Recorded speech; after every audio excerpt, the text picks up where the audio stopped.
Welcome once again, and let's talk about Terra Classic token. Now, Binance are fully ready. Binance are ready for Terra Classic pump. CZ have been supporting Terra Classic. He's not even backing out of Terra Classic. He's not even ready to sell any of his coins. In fact, CZ earlier tweeted that they are still holding their coins and they are not even planning to sell their Terra Classic token. CZ is fully ready for Terra Classic pump, and I believe CZ is going to do everything possible to make sure that Terra Classic in 2023 definitely is going to hit a massive increase in price.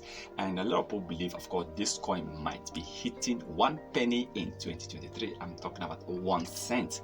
Right now, Terra Classic is trading with about 3 zeros, and these 3 zeros, any moment from now, we might be seeing Terra Classic deleting 1 zero, deleting another 0.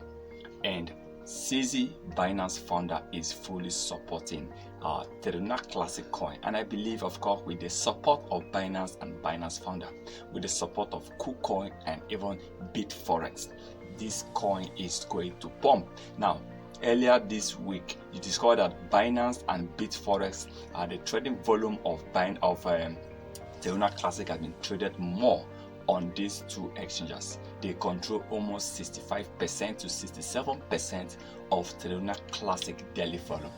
Now, I believe that, of course, very soon we are going to see an increase in price. Now, the 1.2% tax bond is also contributing.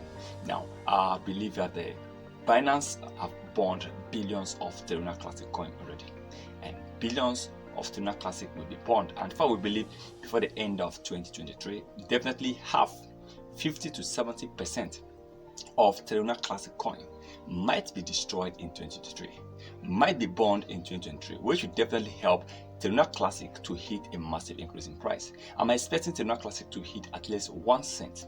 And if Terra Classic hit 1 cent, definitely holders will be making a lot of profit. Now, let's keep hoping to see that come to pass. Let's keep hoping to see Terra Classic burning increases and Binance continues to support this coin. But remember, this is not a financial advice, so please kindly do your own research before taking any decision.